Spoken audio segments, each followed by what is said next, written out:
मेरे पास आते ही सब धैर्य खो देते हैं। मेरे पास आते ही सबको बस ऐसा लगता है ना कि अभी कुछ बोला नहीं, मंदिर से बाहर निकले ही नहीं कि उसके पहले 1 मिनट में सब समेटा जाना चाहिए। मेरे पास तो आने के बाद बल्कि लोगों का धैर्य बढ़ जाना चाहिए, विश्वास और बढ़ जाना चाहिए, लेकिन हो विपरीत जाता है। तुम कभी भी ना धैर्य मत खोना, तुम औरों वाली गलती मत करना, तुम धैर्य बनाए रखना, क्योंकि जो चीज़ें इंसानों ने बिगाड़ दी हैं उसे बेशक मैं एक पल में ही समेट दूंगा, लेकिन अगर वो सब एक पल में सिमटा गया ना, यकीन मानो वो भी बर्दाश्त के बाहर होगा।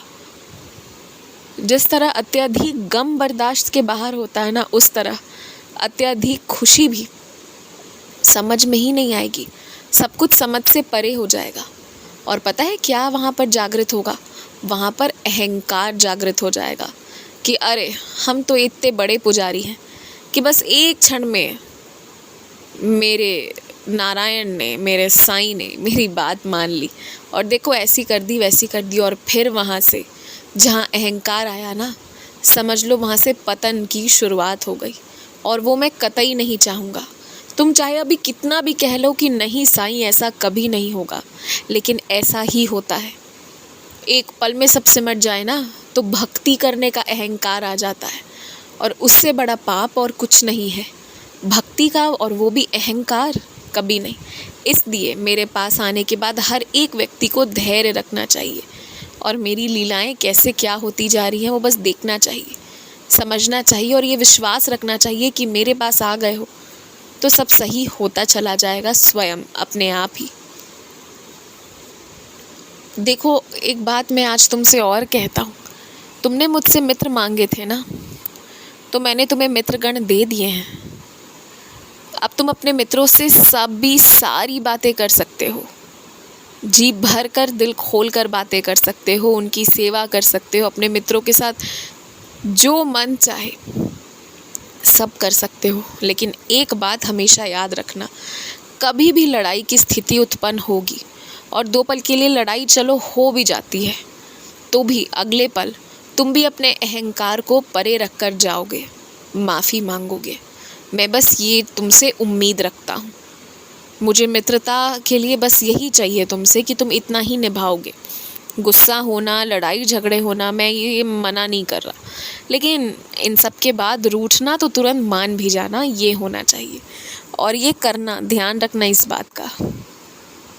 और मेरे लिए नई पोशाकें अगर नहीं बनवा पाए हो तो भी तुम चाहो तो कुछ तो अपने से कर ही सकते हो, फूलों का श्रृंगार कर सकते हो, या कुछ भी जो बन पड़े, जो हो पाए तुमसे।